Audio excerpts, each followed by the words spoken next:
Siempre suelo contar que he sido rico desde que tengo uso de razón, con la excepción de haber vivido varios años sin dinero. Pero la riqueza no tiene que ver con la cuenta bancaria, con lo monetario. La riqueza de sentirse uno rico, como digo siempre, de poder darse una ducha diaria, de poder comer 2 o 3 veces al día.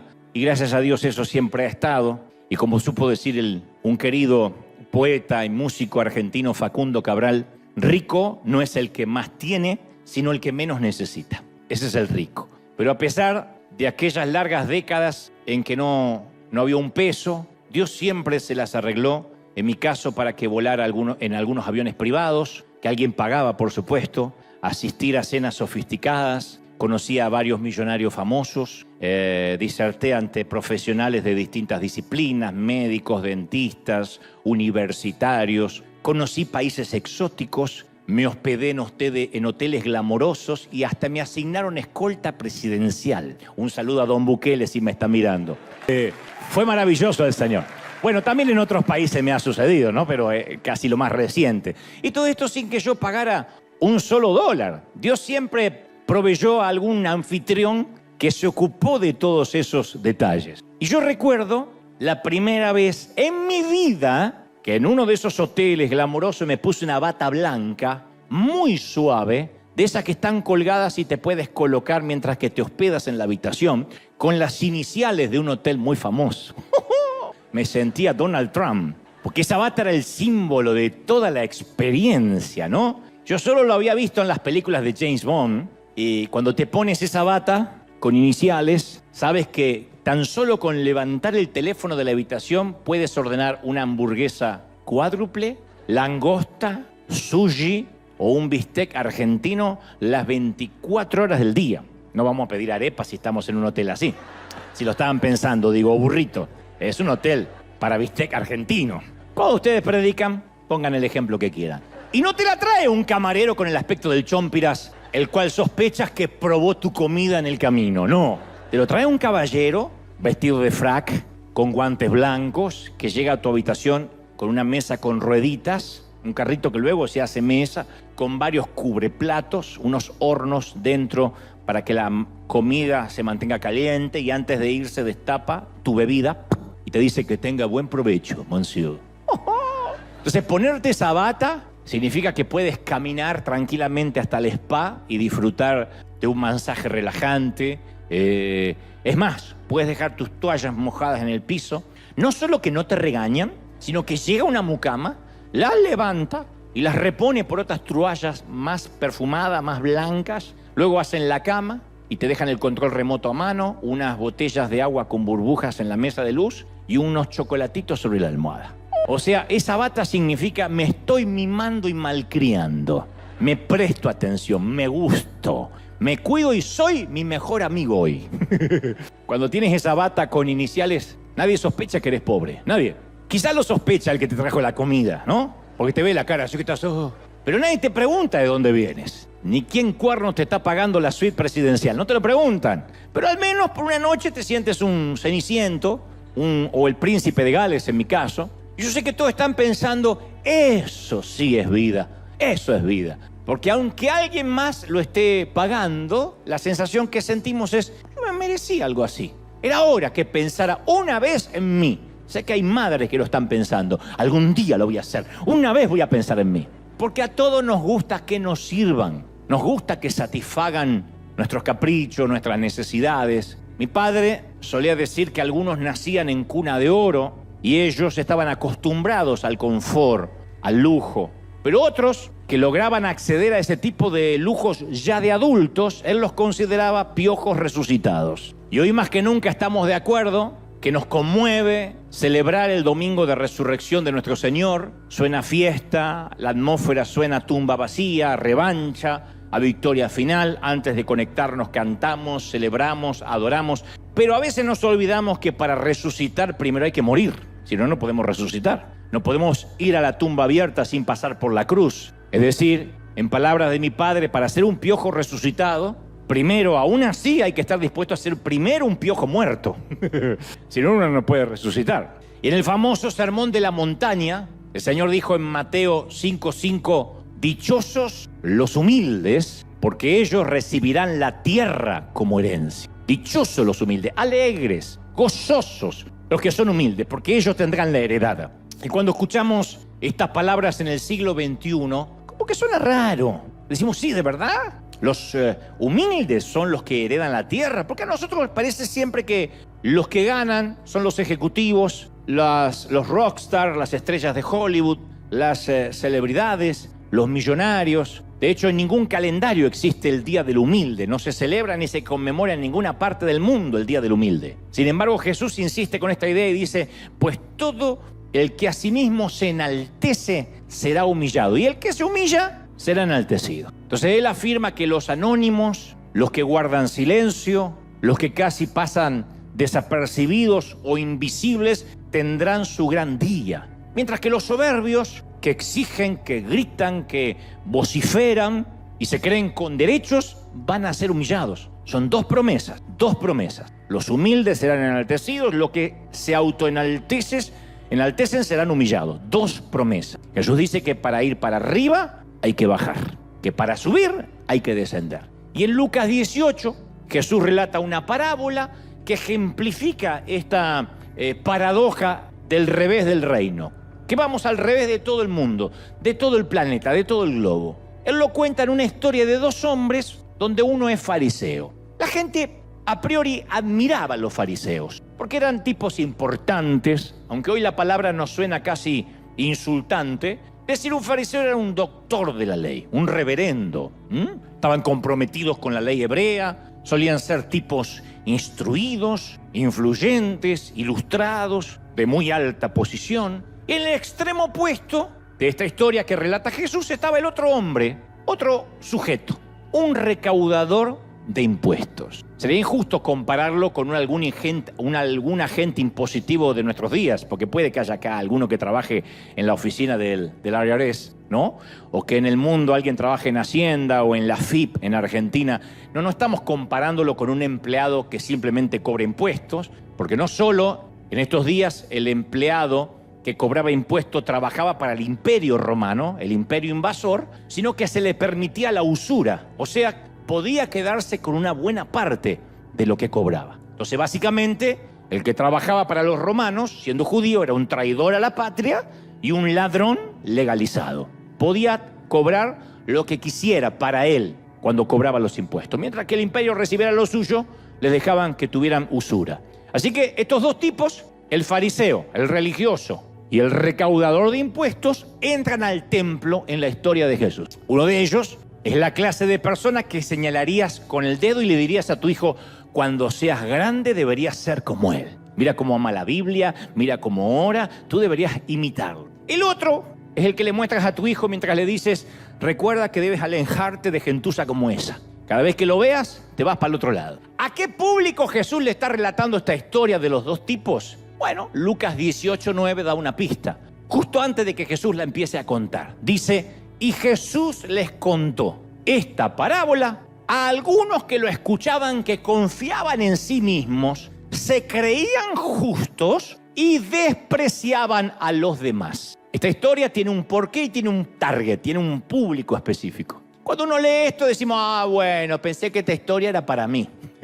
Pero ahora que me dices que había gente que menospreciaba al prójimo, qué bien que le vendría este mensaje a gente que conozco. Si Jesús va a hablar de los soberbios, yo conozco unos cuantos. Yo sé que se nos ha cruzado eso por la cabeza. Qué bien le va a venir a esto a unos soberbios que conozco. No obstante, cuando uno adjudica estos adjetivos a los otros, nos convierte precisamente en parte de ese público al que Jesús se va a dirigir. Porque cuando el mensaje es duro, casi siempre suponemos que aplica a alguien que está sentado a nuestro lado y pensamos que bueno, de una buena vez que toque a fulanito este engreído que me tocó al lado, que justo lo tiene sentado al lado. No mires para no quedar mal.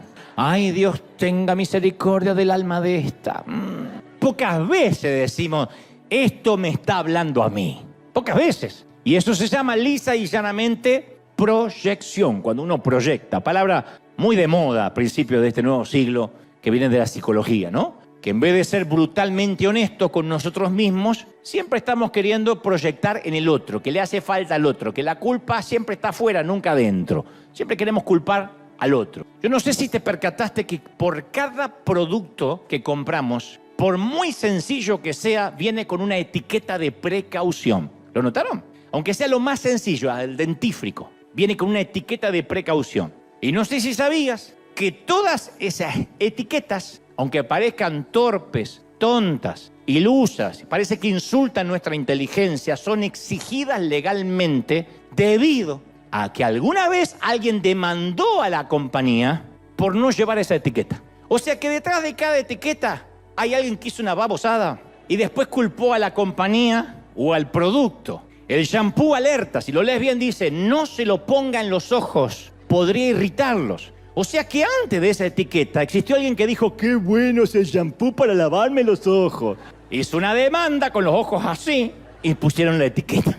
En los cochecitos de bebé dice, por favor, remueva al infante antes de cerrar el cochecito para guardarlo. Significa que algún padre plegó el cochecito con el niño dentro y demandó a la compañía por no avisarle que había que sacar al niño. Los disfraces como el del zorro tienen una etiqueta que dice la capa no lo capacita para volar. De verdad. En primer lugar, el zorro no vuela. A menos que el niño tenga un papá bruto que le diga a volar mi Superman.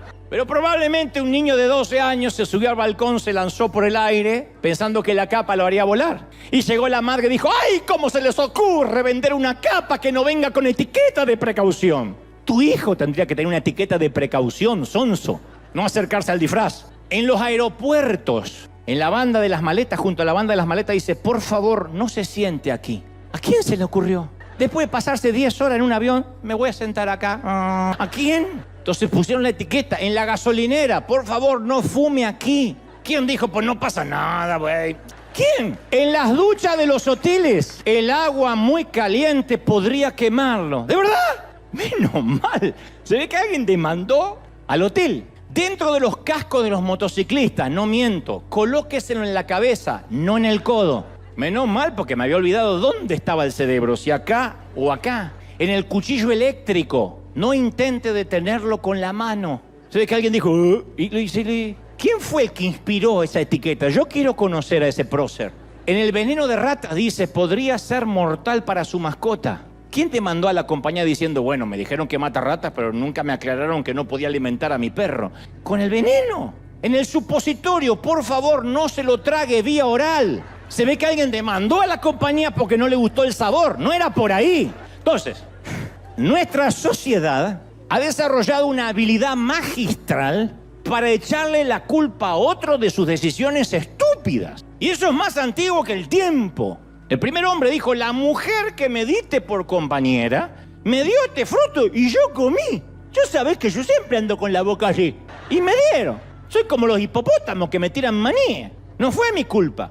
Cuando la creaste debiste ponerle una etiqueta de precaución a la mujer. Algo así como, no coma cualquier cosa que te ofrezca esta loca. Algo así. Culpa de ella. La primera mujer dice algo similar. La serpiente me engañó y comí. O sea que la víbora debía venir con un cartel que diga, ignora todo lo que le diga, funciona igual que una suegra, ignórala.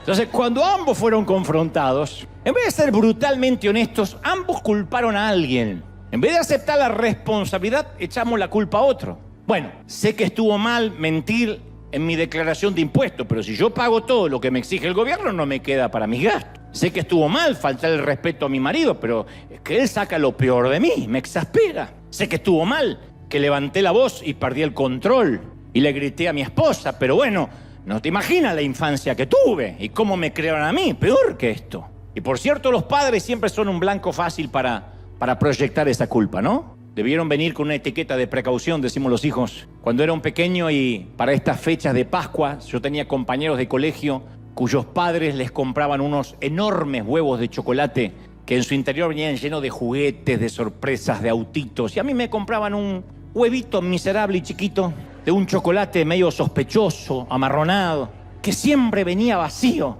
Y mi padre espiritualizaba el momento y decía, sí, hijo, está hueco por dentro porque representa la tumba de Jesús en la mañana de la resurrección. No es espiritual, es trágico. Ahora, es ilógico que hoy yo diga, odio las Pascuas por culpa de los huevos de mi padre. Sonó feo eso, sí lo sé. Editaremos eso. Lo que digo es que es maravilloso, así no se puede predicar. Es maravilloso cuando pedimos perdón sin buscar justificarnos, que es lo que Dios espera cuando vamos ante Él, ¿no? No una oración que contenga miles de excusas, sino la verdad corta, directa, al punto, pragmática, sencilla y poderosa. Soy un pecador.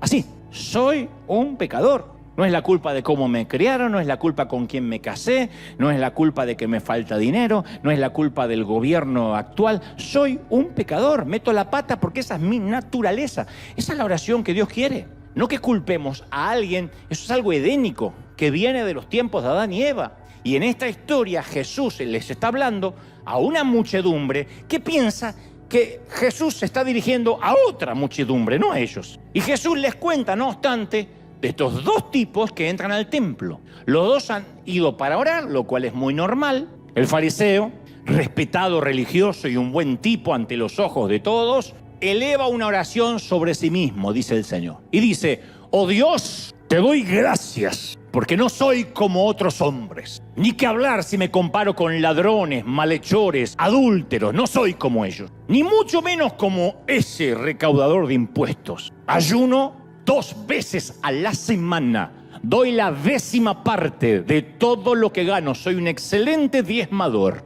Es obvio que mientras que está cerrando un ojo para orar, el otro lo mantiene abierto para espiar al recaudador de impuestos. Porque en la oración dice: no soy como ese que está ahí. Los fariseos se obsesionaban con las reglas religiosas. Y por eso era una suerte, todos ellos eran una suerte de patrulla de la santidad ajena. Eran policías del pensamiento ajeno, que siempre buscaban pescar a la gente con las manos en la masa. Yo hace un tiempo leí el fragmento de una maravillosa novela que descubre un episodio en los cielos. Es ficticio, por cierto, pero aún así logra helar la sangre. El autor dice que los justos llegan a la puerta de los cielos dispuestos a ingresar, seguros de encontrar sus asientos VIP, sus asientos VIP reservados. Y de repente en esa fila se empieza a colar cierta gentuza que mientras que estaba en la tierra no parecían tan justas ni tan santas. Se empiezan a colar. Cualquier parecido con la realidad es mera coincidencia. Y llegan ahí al cielo judíos ortodoxos, muchos católicos, algunos ateos conocidos, y se meten en la fila muy felices para entrar al cielo. Y los justos se miran unos a otros y dicen: pero mirá, Dios perdonó a estos también. Aquí dejan entrar a cualquier gentuza. Mirá, se está llenando de chusma. Y después de toda la sana doctrina que guardé, yo no puedo creerlo. ¿Qué diablos cuidé mi santidad? Empiezan a blasfemar. Y con una furia que va en aumento, comienzan a blasfemar contra Dios y a enfadarse con Él. Y en ese preciso momento son condenados. Resultó que aquel era el juicio final. Y ellos mismos se autojuzgan y se excomulgan. El amor estaba allí y ellos se negaron a reconocerlo. Pero ellos piensan: no queremos un cielo que sea abierto para todos. Despreciamos a este Dios que permite la entrada al cielo a cualquiera. Preferimos un diablo que es mucho más justo y predecible. Y el fariseo de la historia prefiere lo mismo. Prefiere un diablo justo a un Dios impredecible. Él no lo sabe. Él cree que está agradando a Dios. Así que empieza con la oración y dice: te doy gracias. Está dando gracias a Dios. Parece un salmo. Está dando gracias al Padre por las bendiciones, por la bondad. Pero da las gracias porque no es como los demás. Ahí es cuando la friega. Gracias porque no soy como este que está al lado. Esa es la falsa humildad. La falsa humildad es un orgullo que se hace evidente para todos, menos para el que está hablando. La falsa humildad nunca se da cuenta el que la tiene. Como el olor a pata, la sienten todo menos el dueño. La Biblia dice en Mateo 12:34, de la abundancia del corazón, ¿qué habla? La boca. O sea que si en nuestro corazón hay soberbia, nuestras propias palabras en algún momento nos van a traicionar. Entonces los religiosos de esa época no registraban las necesidades de los hambrientos, los enfermos que había alrededor.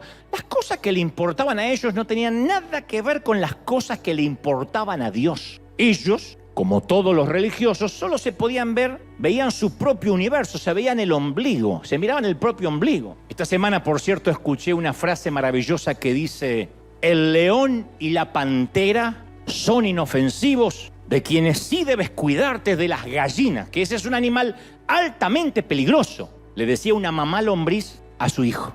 Los fariseos eran lombrices cuidándose de las gallinas. No podían ver más allá de su nariz. Ahora es probable que a esta altura del mensaje volvamos a decir: Bueno, está bien, este sermón le viene a mucha gente que conozco, lástima que no vino. Pero te voy a demostrar que somos muy parecidos al fariseo. Vamos a demostrarles, estoy usando el plural. La mayoría, si acaso todos, tendemos, por ejemplo, a usar las redes sociales, hablé de esto hace unos días. Usamos las redes sociales para compararnos con los demás y para engrandecernos. Y yo me estoy metiendo en líos porque yo también las uso. Así que reconozco que esto que voy a decir a continuación es algo incómodo. Las redes sociales están diseñadas para mostrar nuestra mejor versión editada y con mucho filtro. Sé lo que están pensando. ¿Y quién va a mostrar su peor versión? Bueno, ese es el punto. Nadie se muestra con su peor versión. Una foto de abajo, que se te ve la papada, que se te ve la pelada. No, haces lo posible, aunque estés pelado, para tener el cabello del puma. De alguna forma te las ingenias.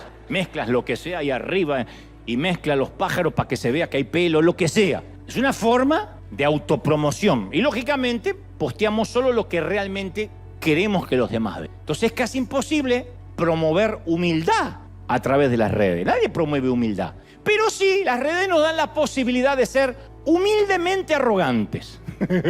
Como el fariseo. Gracias que no soy como aquel, ¿no? Como el fariseo de la historia de Jesús. Por ejemplo, un pastor puede llegar a publicar: acabo de terminar de ministrar en varias reuniones y es increíble cómo Dios me usó para milagros, prodigios, palabras proféticas y sanidades. Es arrogancia disfrazada de agradecimiento a Dios. Pues estoy diciendo que Dios me usó a mí. Y noten que estoy usando el plural antes que me apedreen. Ahí voy. Otro pone: qué pena, fulanito, que hayas perdido la senda antigua. Iglesia, despierta.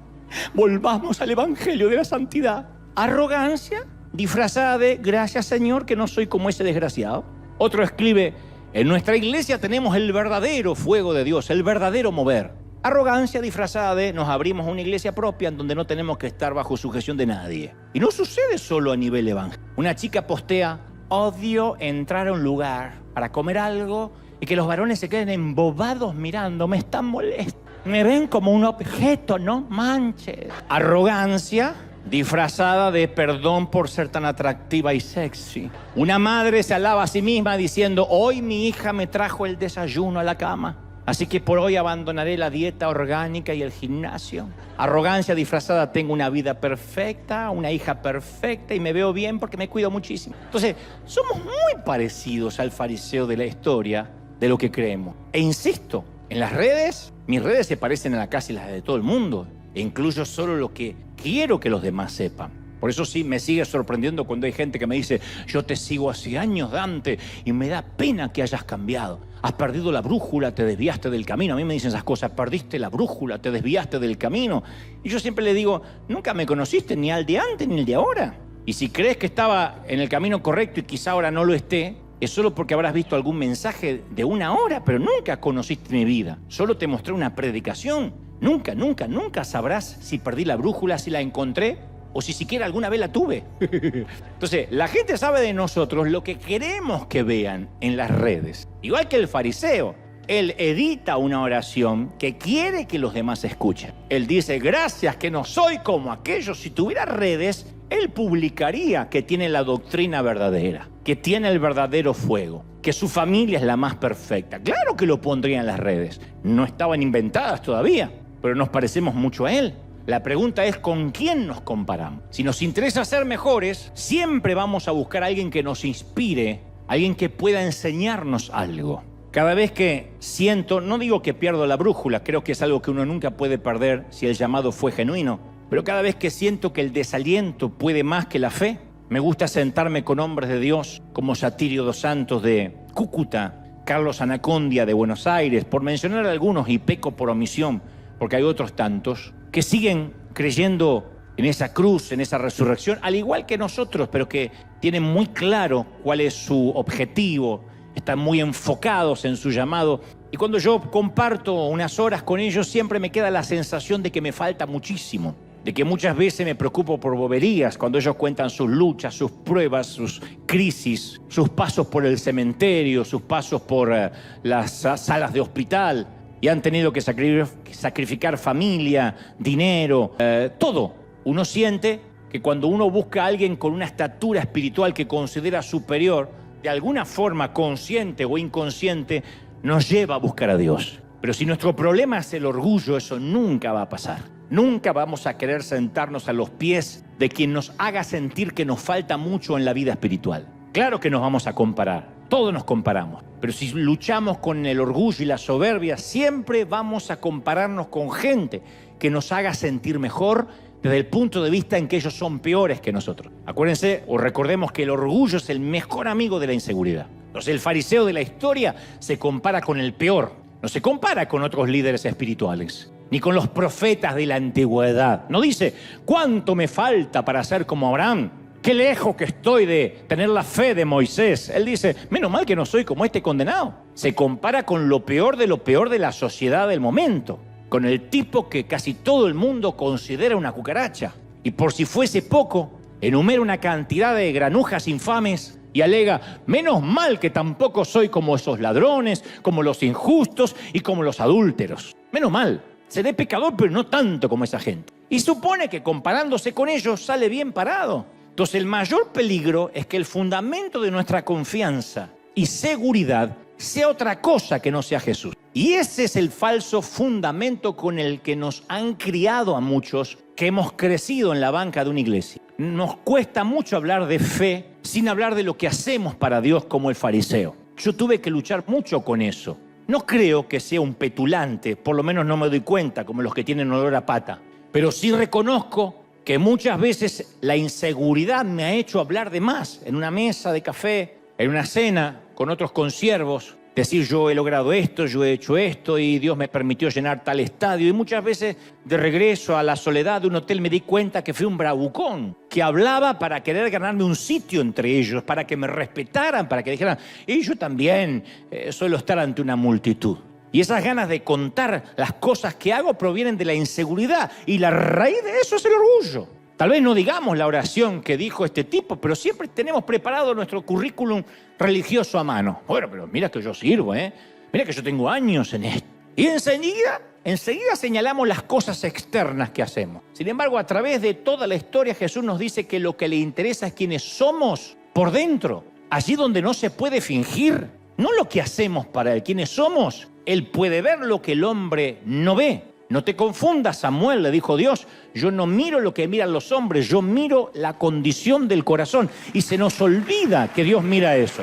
Pero a veces queremos ganarnos ese lugar. Queremos hablar de nuestros logros. Yo aprendí mucho, por cierto, con el hombre más humilde contemporáneo, digo. Habrá habido otros antes que yo naciera. Con el hombre más humilde que jamás yo haya conocido, Luis Palau. Otro era Juan Carlos Ortiz. Pero Luis, al igual que Ortiz, nunca me permitía que yo hablara de él. La última vez que vino, actualmente está en la presencia del Señor, por si alguno no lo sabe, pero la última vez que vino a predicar aquí a River, él había venido de llenar con un gentío, una multitud, el Central Park de Manhattan. Nunca un predicador hispano había hecho semejante hazaña. Y él hizo un festival en pleno downtown de Nueva York. Y allí en la Gran Manzana convocó una multitud, un gentío. Después de eso vino aquí, a la semana o a un par de semanas. Y recuerdo que lo recibo y le digo, Luis, quiero que me cuente detalles de cómo fue. Y él me decía, no, yo no hablo de mí, no, eso es aburrido, lo hacen los muchachos. Yo simplemente predico, me paran ahí y me voy. Bueno, pero hubo mucha gente, no sé, qué sé yo. Háblame de esta iglesia que todo el mundo habla de River. No, pero yo quiero que me diga, esto fue muy grande, no importa, ya pasó.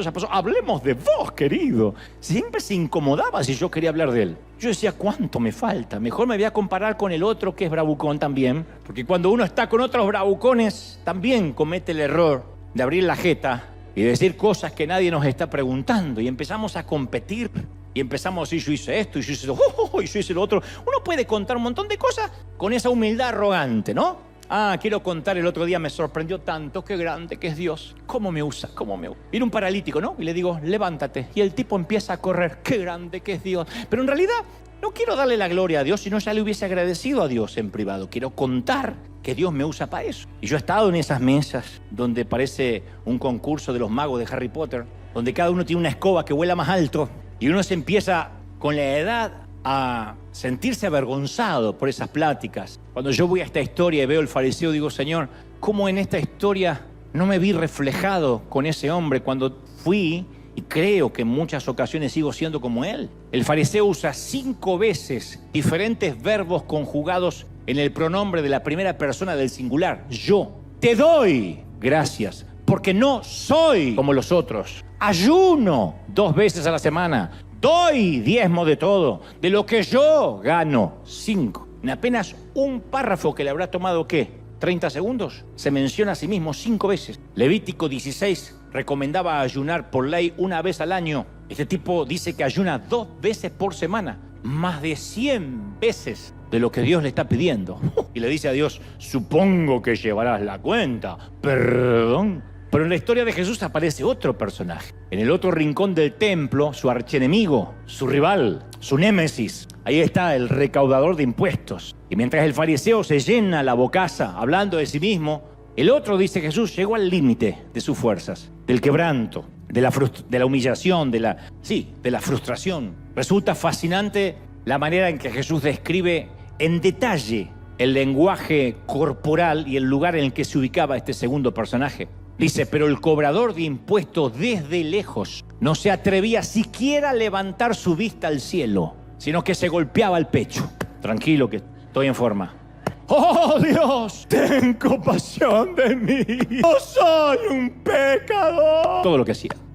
¡Oh, Dios! ¡Ten compasión de mí! Ni siquiera levantaba la mirada al cielo. Está consciente que es indigno ante Dios. Si fuera por él, ni entraría al templo. Este hombre está llorando su pecado. No viene a reclamar por qué lo que hizo no tenía una etiqueta de precaución. Su oración es de pocas palabras, pero pintan, según Jesús, una imagen de humildad, de una oración de esas que hacemos cuando se nos acabaron las excusas, se nos acabó el culpar a otros. ¿Hasta cuándo vamos a culpar a la crianza que nos dio? Está bien. Hay que sanarse interiormente, hay que reconciliarse con la infancia y con los momentos tristes. Pero ya hay un momento que uno se vuelve grande. Ya no puede culpar al cónyuge, a los hijos, a los padres que tuve, que no tuve, lo que me hicieron, la mujer que me engañó, el hombre que me dejó, ya está. Si no le estamos dando siempre el poder al otro, no me avisaron, no le pusieron una etiqueta. Y este hombre